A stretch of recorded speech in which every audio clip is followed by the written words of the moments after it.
Bienvenue dans cette nouvelle vidéo. Je suis vraiment désolée, actuellement il y a de moins en moins de vidéos sur la chaîne.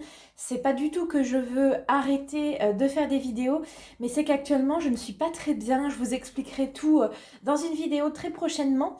Et aujourd'hui on va faire un tag, donc le tag le cheval qui, mais spécial Instagram, puisque je vous ai demandé sur Instagram de me poser des questions qui sortent un petit peu de l'ordinaire pour que ça change un petit peu. Et tout de suite, la première question, quel est le cheval Schleich qui est le plus nerveux? Donc pour cette question-là, j'ai décidé de choisir Vasco, non pas nerveux dans le sens à embarquer son cavalier, à être voilà, dans le sang, mais plutôt nerveux dans le sens stress, puisque je ne sais pas si vous avez déjà connu des chevaux comme ça, mais pour moi, Vasco, c'est le genre de cheval qui ressent tout le stress de son cavalier. Donc sa cavalière à lui, c'est Sarah, c'est sa propriétaire, et si elle est stressée par exemple parce que c'est le jour des examens ou parce que c'est un concours ou des choses comme ça, eh bien il ressent tout et il est lui aussi nerveux. Donc par exemple il va trembler, il va être par exemple un peu perturbé dans le sens où il va beaucoup regarder tout ce qui se passe autour de lui, à être attentif, des choses comme ça. Donc voilà, c'est lui que j'ai choisi. Alors, question numéro 2. Quel est le cheval Schleich qui met le plus le bazar dans le centre équestre? Alors, pour cette question-là, j'ai choisi Anubis. Donc, Anubis, c'est une jument donc, de club. Et quand on la voit comme ça, on dirait pas. Mais en fait, c'est une sacrée chippie. Tout simplement parce que, par exemple, elle sait ouvrir la porte de son box. Elle arrive avec la bouche à attraper le verrou de son box. Et donc, elle arrive à s'enfuir. On a trouvé un petit crochet en fait maintenant qui se met dans le loquet et comme ça le bloque, donc maintenant elle ne s'enfuit plus. Mais par exemple en cours elle va être super calme, super gentille et d'un coup on ne sait pas pourquoi, c'est le diable, elle fait tout pour faire tomber son cavalier, elle veut plus sauter, elle veut plus avancer, elle veut plus tourner. Enfin voilà, elle est très gentille, elle se laisse faire à la tâche, on peut tout lui faire à pied, c'est un amour. Mais par contre on ne sait pas pourquoi, des fois comme ça, elle pète un câble. Troisième question, quel est le cheval Schleich qui est le plus grand? Alors du coup, j'ai bien regardé dans toute ma collection, donc d'abord je ne voulais pas mettre de chevaux de la marque Collecta parce que vous le savez, les Collecta sont toujours plus grands que toutes les autres figurines, c'est pas tout à fait la même échelle.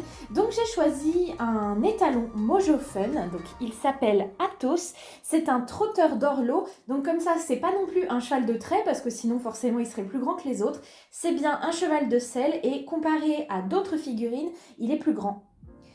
Ensuite, quatrième question, quel est le cheval qui est dans ma maquette Collecta que je voudrais avoir en vrai? Alors j'ai pas mal réfléchi parce que c'est vrai que dans ma maquette Collecta, j'aimerais avoir tous les chevaux. Sauf que si je veux vraiment répondre à mes besoins, à mes envies, je choisirais Mariposa parce que c'est vrai que pour moi, dans l'absolu, lorsque je recherchais un cheval, eh bien je voulais un cheval de balade. Je voulais vraiment plus faire du saut, du plat, etc. J'avais juste envie de m'éclater dans la forêt, dans les champs, etc. Et malheureusement avec ma jument Herbeline, ça n'a jamais été possible parce qu'elle était vraiment trop heureuse et puis voilà, j'étais forcément un peu jeune, etc. J'avais pas assez d'expérience pour pouvoir la rassurer en balade. Et du coup, Mariposa, c'est exactement ça. C'est une jument de balade qui n'a peur de rien, qui a le pied sûr, qui sort toutes les semaines, mais qui est en même temps capable de faire des grands galops dans les champs. Enfin, voilà, pour moi, ce serait vraiment l'idéal. Ensuite, quel est le cheval du club qui est le chouchou des cavaliers? Alors pour l'instant ça a été la question la plus difficile parce que je les adore tous en fait les chevaux qui sont dans mon club, mais j'ai choisi Idole qui est donc une jument hanovre. Pourquoi? Et bien tout simplement parce qu'elle est un peu un mix de, en tout cas de tempérament que je lui ai inventé, qui regroupe un petit peu tout ce que les élèves pourraient aimer, c'est-à-dire qu'elle convient aussi bien à des débutants qu'à des confirmés. Elle peut être dynamique si son cavalier veut qu'elle soit dynamique. Si le cavalier a un peu peur, elle est plutôt calme, tranquille. Elle est aussi bonne en dressage, en plat, pardon, ou en saut. Enfin voilà, elle est vraiment très dans la mixité, on va dire, ce qui fait que je pense qu'elle pourrait plaire le plus à tous les types de cavaliers. Alors, question suivante, c'est un petit peu l'inverse cette fois-ci, c'est-à-dire quel est le cheval qui fait le plus tomber les cavaliers? Et la réponse a été plus facile également puisque Voici Madame Coup de cul, voilà son surnom, tout simplement parce qu'elle a tendance à donner des coups de cul dans les virages et à sa réception des sauts. Et du coup, bah forcément, elle fait pas de refus ni quoi que ce soit, mais elle surprend les cavaliers et elle a tendance à faire beaucoup tomber les petits élèves qui sont sur son dos. Et son vrai prénom, pardon, c'est Eureka. Alors la question d'après était également très facile. Quel est le cheval qui ressemble le plus à Herbeline? Et je vous ai mis ici tout simplement parce que juste là, vous avez le box qui abrite le custom que Studio Manoir a fait sur le vrai modèle de ma jument. Donc évidemment, c'est elle qui lui ressemble le plus.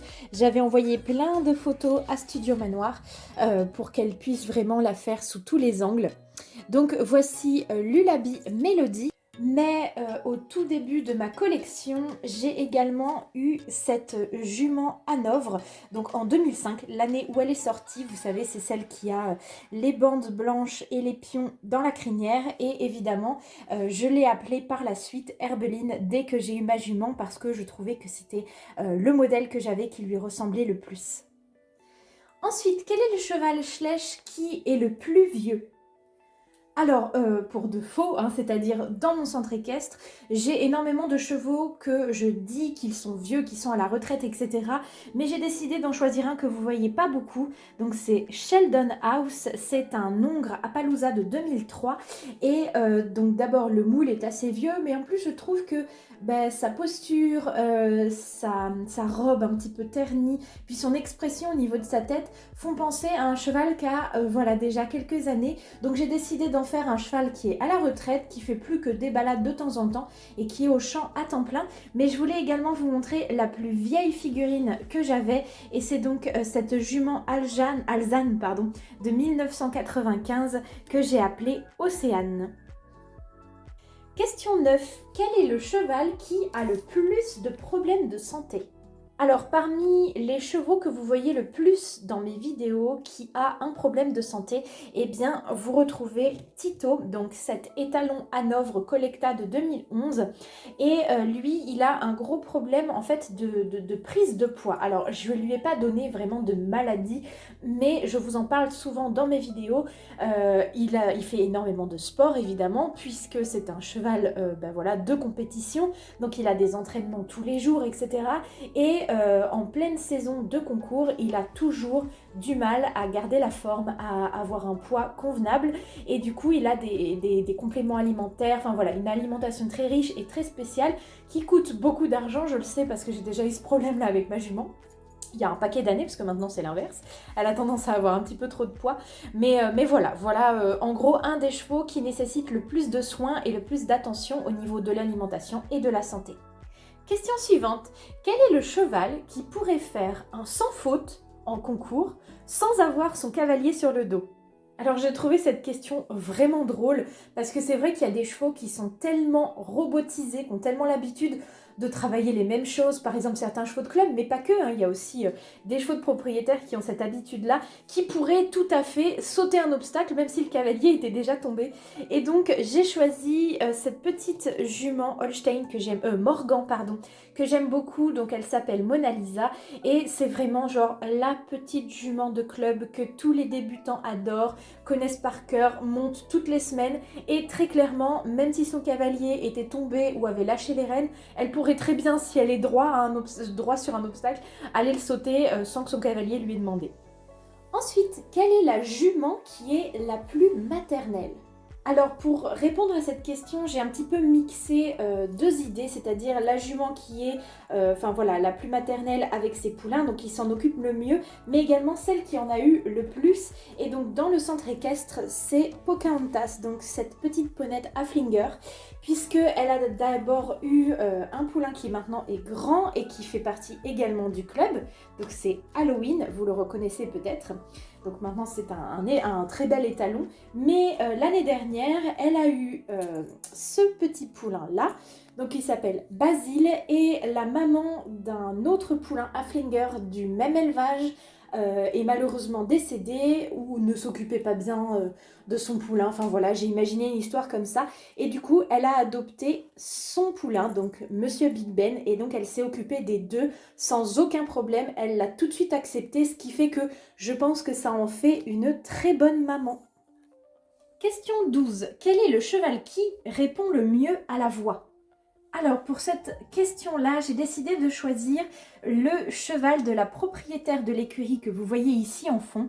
Donc c'est ce magnifique custom de Studio Manoir, il s'appelle Hollywood et sa propriétaire, la voici, c'est Marine. Et en fait elle fait beaucoup de travail à pied avec son cheval, qui est assez jeune d'ailleurs, et elle ne fait que du travail à la voix. Donc par exemple elle va lui dire, bah voilà déjà marcher, trotter, galoper, mais elle peut aussi lui demander de s'arrêter à distance, de ne pas bouger, enfin du moins de rester là où il est, de faire certains tours, par exemple de faire un salut ou de se coucher, de gratter, de faire demi-tour, enfin voilà, des choses comme ça.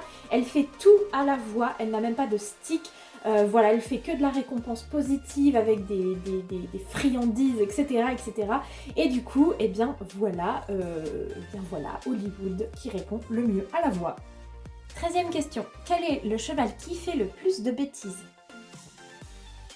Alors, je n'ai pas choisi un cheval, mais Gigi! Gigi, la chèvre qui fait partie du Haras Collecta que j'ai fabriqué. Vous savez, je vous la mets très souvent en scène dans les vidéos et vous le savez, elle fait beaucoup de bêtises. Elle casse les clôtures, elle va manger des plantes qu'il ne faut pas manger. Enfin voilà, elle va embêter les chevaux qu'il ne faudrait pas embêter. Elle s'enferme dans des box parfois. On l'a déjà retrouvée enfermée dans la sellerie toute une nuit. Enfin voilà, c'est vraiment la chèvre qui fait des bêtises. Alors la question 14 m'a fait beaucoup rire. Vous m'avez demandé quel est le cheval qui a un peu trop mangé à la cantine. J'ai bien cherché et je pense que la réponse est Paprika. Je pense que c'est le genre de petite ponette qu'il faudrait mieux pas pousser parce que je pense qu'elle roulerait. Enfin voilà, elle a un petit peu d'embonpoint au niveau du bide, je pense. Mais sinon, effectivement, vous pouvez vous amuser vous aussi à regarder parmi vos figurines. Et en fait, je trouve qu'il n'y en a pas beaucoup qui semblent avoir bien mangé à la cantine. Question suivante. Quel est le cheval Schleich qui se roule toujours alors qu'il vient d'être nettoyé? Voici la fautive Mademoiselle Java qui a la fâcheuse tendance de se rouler alors qu'on vient tout juste de la brosser. Question 16. Quel est le cheval Schleich qui pourrait s'endormir en marchant tellement il est mou? Alors je pense que la réponse c'est Himalaya. Parce qu'avec Himalaya, c'est doucement le matin, encore moins vite l'après-midi. Ensuite, quel est le cheval qui a une histoire triste? J'ai bien cherché à nouveau dans toutes les vidéos que je vous ai déjà fait. Et c'est vrai qu'il n'y a pas longtemps, je vous ai montré des chevaux qui ont été sauvés de l'abattoir. Donc évidemment, ce sont des histoires très tristes. Mais je suis remontée encore plus loin et c'est vrai que j'ai trouvé l'histoire de Fiona Delis. Je ne sais pas si vous vous en souvenez. C'est en fait une jument qui à la base avait été débourrée pour faire du club, enfin voilà, des petites choses comme ça. Au final, elle avait son comportement qui ne correspondait pas et du coup, elle est partie pour faire des poulains. Sauf que une fois qu'elle a été parmi un troupeau, elle n'a jamais réussi à s'intégrer, tant et si bien qu'on l'a eu en pension au Haras pour qu'elle puisse mettre bas parce qu'elle se faisait complètement persécuter par les autres juments. Et donc une fois qu'elle a eu son poulain, c'était un petit peu mieux, mais ça s'est jamais vraiment arrangé. Et je trouve que ça, c'est toujours des histoires tristes parce que c'est vrai qu'on est toujours un petit peu à critiquer les chevaux qui sont seuls ou des choses comme ça. Mais il y a aussi des chevaux qui n'arrivent pas à s'entendre avec les autres. Et je trouve ça normal. Nous aussi, les humains, on n'arrive pas toujours à s'entendre avec tout le monde. Il y a aussi des humains solitaires. Et bien voilà, j'ai trouvé que c'était intéressant aussi d'avoir une histoire comme ça un petit peu différente. Ensuite, avant-dernière question, quel est le cheval qui embête le plus les autres? Eh bien, Monsieur l'Enquiquineur, vous l'avez juste devant vous, c'est Waldo Iceland.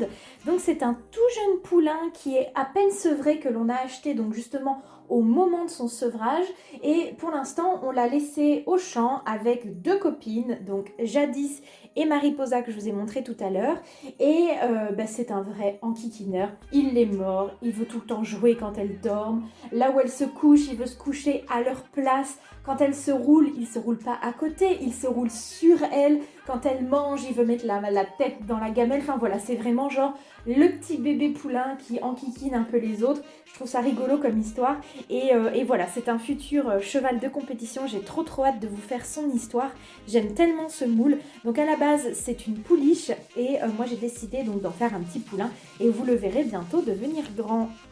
Et enfin donc dernière question, quel est le poulain qui a les meilleures origines? Donc pour le coup là c'était facile, j'ai tout de suite choisi le petit classique de la tête d'or, c'est le poulain, vous le savez, d'Athéna. Hop, que je vous mets juste derrière. Je vous en parle très souvent dans mes vidéos et donc il a d'énormes origines puisque donc sa maman est une excellente jument de dressage. Et son papa, c'est Galiléo, l'étalon Hanovre Collecta de 2011. Donc voilà, et lui, Galiléo, c'est un excellent champion de CCE, de concours complet. Donc forcément, ça en fait un Hanovre lui aussi. Et vu les parents qu'il a, j'ai vraiment trop hâte aussi de lui créer son histoire quand il sera plus grand, etc. Donc voilà, j'espère vraiment que cette vidéo vous aura plu. Si vous aussi vous décidez de faire cette vidéo sur votre chaîne, n'hésitez pas à me mentionner dans votre titre et j'irai regarder vos vidéos avec grand plaisir. Voilà, je vous fais d'énormes bisous et on se retrouve très bientôt pour une prochaine vidéo. Bye tout le monde!